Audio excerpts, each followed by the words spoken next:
If you think you've already figured out Menace just by watching the trailer, the demo, or a handful of previews, hold that thought. Today, I've put together 7 facts that almost nobody is talking about. Small details that completely change how you view the game, the atmosphere, and even the decisions you'll make on a mission. And look, this isn't that lazy, did you know this weapon exists kind of list. These are the details you only catch when you pay attention to the tone of the world, the way the game puts you in command, and that constant sense of tension, as if every victory comes with a bill to pay later. So, drop a like, take a deep breath, because fact number 7 is one of those things that once you know it, you'll never look at Menace the same way again. I'm Matthew, and the video starts now.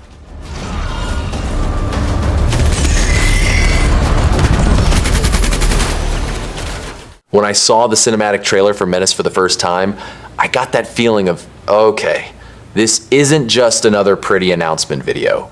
There's a weight in the air, a constant sense of threat, and a direction that seems to want to crush you with scale, silence, and tension. The camera stays on the right side of fear. It's not flashy action, it's that dark epic that makes you want to pause and stare at the details. The most interesting part is that this makes total sense when you find out the trailer was directed by Syama Pedersen, the guy behind Astartes, that Warhammer 40K fan-made animation that many consider the gold standard of grimdark atmosphere. You can feel his signature in the way he builds presence and menace, as if every shot is there to say, this universe doesn't care about you. It's a directorial choice that, honestly, already sells half the game's tone without needing to explain anything. It doesn't feel like a trailer made just to check a box. It feels like someone with a vision, used to working with scale and oppression, pushing the project toward a more mature, heavier, real war vibe, rather than a heroic adventure. And that's when the epic, dark visuals stop being luck or coincidence. They become intention.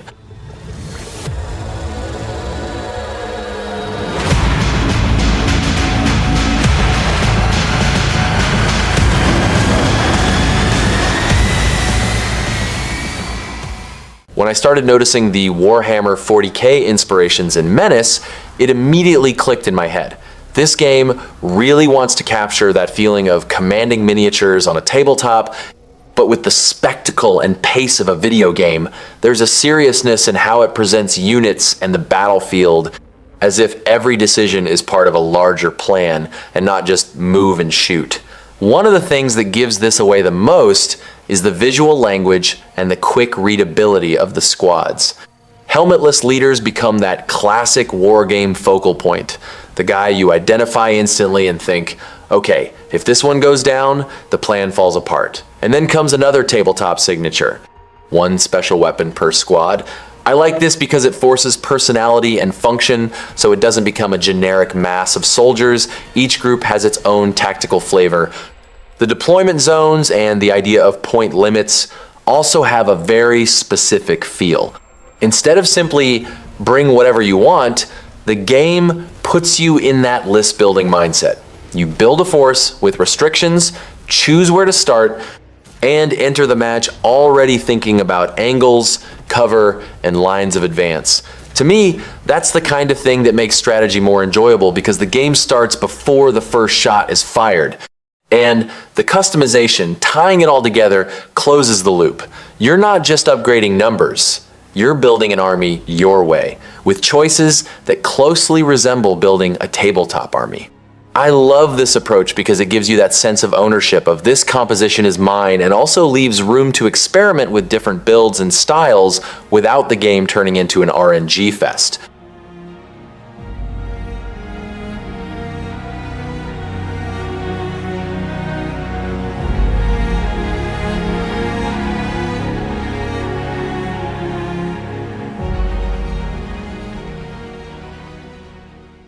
You know what always took me out of the immersion in classic tactical games, like the late stages of XCOM? It's that we start with military soldiers and end up with a squad that looks like colorful plastic action figures resembling futuristic Power Rangers. The funniest thing is that the developers of Menace thought exactly the same thing. They hated that toy aesthetic and wanted to ensure that here, equipment evolution felt military, heavy, and serious from start to finish. The solution they found was brilliant, basing everything on real ballistic protection tiers, ranging from class 1 to 6. This completely changes the sense of progress. You aren't just putting on magic armor with higher numbers, you feel like you're equipping your soldiers with ceramic plates, Kevlar, and composites that would make sense on a real battlefield. It brings a tactical and visual weight that makes every piece of gear feel like a survival tool rather than a generic RPG item. What I find fantastic is how they implemented this through side grades. Instead of having just one ultimate armor that everyone is forced to wear, the game offers variants that change the look and offer different functionalities within the same protection level. This solves that annoying problem of having your entire squad look like clones at the end of the campaign. You can maintain each unit's personality and style without having to sacrifice defense for it. In the end, this attention to detail shows that the game deeply respects the grounded tone it proposes. It's a relief to see a sci-fi tactical game that understands that advanced plating doesn't need to look like over-the-top fantasy. For those who like militarism and that raw, tactical look, knowing that your soldier's protection follows a real-world ballistic logic is one of those touches that makes all the difference in immersion.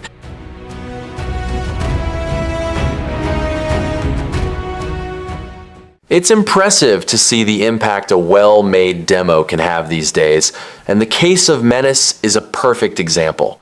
In just 10 days, the game hit over 100,000 downloads and accumulated 600 very positive reviews. That's no small feat.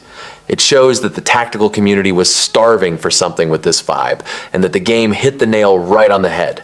It's that kind of instant validation that turns an interesting project into a phenomenon we need to watch closely. The coolest part was seeing the developers' immediate reaction to this breakout. Instead of just celebrating the numbers, they rolled up their sleeves and started releasing quick updates to keep the momentum going. Suddenly, we were seeing new missions and weapons being added almost in real time. This creates a very healthy dynamic, because it gives the feeling that the game is alive, evolving right in front of you, and that the studio is listening and reacting to community feedback on the fly. There's one specific detail in these updates that really caught my eye: the addition of idle animations for the pirates. It might seem like a silly visual detail, but to me, it screams quality. When a developer cares enough to give life and personality to an enemy who is just standing there waiting for their turn, it shows a level of polish and care for immersion that is often lacking even in AAA games. It's the kind of finish that makes the game world feel real. All this explosive engagement served as incredible fuel, so much so that it ended up accelerating the timeline for early access. It's an important milestone because it proves that public interest can, indeed, dictate the pace of development. The move to bring in voice actors you recognize from Baldur's Gate 3 and Cyberpunk 2077 and prioritizing them for the squad leaders is one of those invisible investments that become the game's emotional glue. Because the leader isn't just a sprite with attribute bonuses, they are the person you'll hear barking orders, reacting, breathing a sigh of relief when things go right, and sounding choked up when everything goes wrong. I, for one, feel that in turn-based tactics, we spend a lot of time looking at numbers, percentages, cover, angles, and it's easy for the squad to turn into a spreadsheet. When the leader has a presence in their voice, it feels like the combat gains weight, as if every order comes from someone who is actually there in the mud and not just one more action per turn. And there's another point I love. This gives each squad its own identity, so you start remembering them by the way they talk, not just their loadout. Menace already sells itself on the idea of planning missions and commanding troops in tactical operations, so bringing leaders to life with strong voice acting fits the concept perfectly. What I found really cool about Menace is that squad leaders aren't just classes with bonuses. Each one comes with their own backstory and personality, like actual characters, And this totally changes how I connect with the campaign. To me, this gives a different weight to every decision, because you aren't just choosing the leader who deals the most damage or the one with the most utility. You're bringing someone with a vibe, temperament, and history into your plan. And the game makes it clear that as a commander, you'll have to deal with the problems these personalities can cause, not just the tactical side of the mission. The positive side effect is that my head starts narrating the war in a more human way. I remember who's who, I start having favorites, and I even accept making suboptimal choices just because that leader fits the type of operation I want to roleplay in my campaign. In the end, this is the kind of detail that makes me feel like each squad has a real identity, not just a set of numbers. When I look at the battlefield, I don't see generic pieces, I see people. It's that difference between commanding units and commanding a team. And Menace sells that idea well by establishing these leaders as characters with their own stories right from the game's foundation. I think it's insane to think that Menace reached 500,000 wish lists on Steam, because that number doesn't appear out of nowhere. It's a lot of people putting the game on their list and basically saying, when it comes out, I want to be there. And when a game manages this level of anticipation even before launch, to me, it's a sign that it hit on something the audience was missing, whether it's the premise, the style, or that feeling of, wait, this looks like a modern classic. And then comes the part I liked most. After launch, the game hit 15,000 concurrent players on Steam.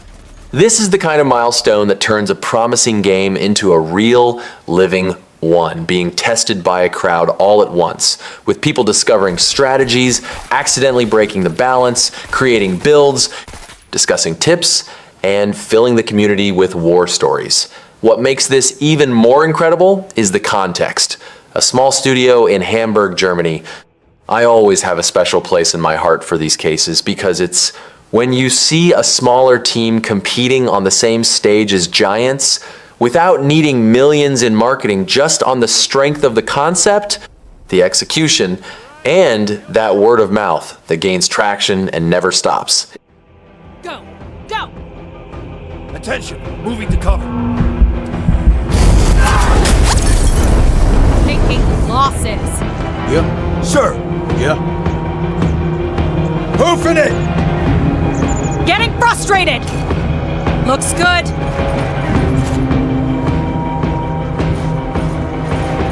Sir! Who, sir? Sir! Get to cover! You get what you pay.